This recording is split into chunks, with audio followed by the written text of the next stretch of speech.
एक छोटे से गांव में सुरेश नाम का एक गरीब लड़का रहता था। उसके घर की हालत बहुत खराब थी। रोज की रोटी के लिए भी उसे और उसकी माँ को कड़ी मेहनत करनी पड़ती थी। सुरेश हमेशा सोचता था, काश मेरे पास बहुत सारे पैसे होते तो मैं अपनी माँ को खुश रख पाता। एक दिन सुरेश जंगल में लकड़ी काटने गया। अचानक उसे एक बूढ़ा साधु दिखाई दिया जो बहुत कमजोर लग रहा था। सुरेश ने बिना कुछ सोचे अपनी बची हुई रोटी उस साधु को दे दी। साधु उसकी दया देखकर बहुत खुश हुआ। साधु मुस्कुराते हुए बोला, बेटा, मैं तुमसे खुश हूं। तुम कोई एक वरदान मांग सकते हो। सुरेश ने तुरंत कहा, मुझे ऐसा पेड़ चाहिए जिस पर पैसे उगें, ताकि मैं कभी गरीब न रहूं। साधु ने कहा, ठीक है, लेकिन याद रखना, लालच मत करना। इतना कहकर साधु ने उसे एक छोटा सा पौधा दे दिया।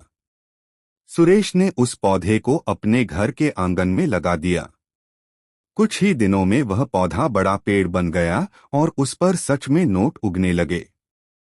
सुरेश और उसकी माँ बहुत खुश हो गए। अब उनके पास खाने पीने की कोई कमी नहीं थी। शुरू में सुरेश रोज थोड़े थोड़े पैसे तोड़ता और सिर्फ जरूरत भर ही खर्च करता। लेकिन धीरे धीरे उसके मन में लालच आ गया। उसने सोचा, अगर मैं सारे पैसे अभी ही तोड़ लूं तो मैं और ज्यादा अमीर बन जाऊंगा। एक दिन उसने पूरे पेड़ के सारे नोट एक साथ तोड़ लिए। जैसे ही उसने ऐसा किया, पेड़ सूखने लगा और कुछ ही पलों में गायब हो गया। सुरेश घबरा गया। अब उसके पास ना पेड़ था, ना पैसे। वह बहुत पछताया। उसे साधु की बात याद आई, लालच मत करना। सुरेश ने अपनी गलती समझी और फिर से मेहनत करने लगा। धीरे धीरे उसने अपने जीवन को सही रास्ते पर लाया। सीख है, लालच इंसान को सब कुछ खोने पर मजबूर कर देता है।